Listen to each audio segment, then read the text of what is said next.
Kumakanta ka ng kahapon, RCR, ilabas mo na yung boses mo. Marunong naman kumanta si RCR, nahihiya lang. Ako nga, hindi naman ako marunong kumanta, kapal lang ng mukha ko.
Guys, thank you sa mga lahat ng pumunta. Magpapaalam na po ako. Maya-maya po magla-live po si MM Lu.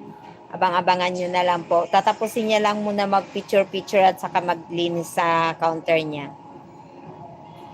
Bye-bye po. Salamat po sa lahat ng pumunta sa bisita namin. Huwag niyong pong kalimutan yung live mamaya ni Parikoy. Ay, ni Parikoy. Sino yan? Sino yan? Nandito sa likod yung pangalan. Si Romeo Kingkoy. Magla-live po siya ng 7 p.m. Sino? Romeo Kingkoy. Mamaya magla-live si MM Lu. Akyat ka. Magkantahan tayo. Sander, thank you Sir Masim. RCR, salamat. Sa mga kaibigan kong babaylan. Zainab, MM Lu, RCR, salamat. Sander, Sir Masim, thank you po sa pagpunta at sa bisita kong si Romeo Kingkoy, kay Bossing TV, Rina, KitKat, salamat.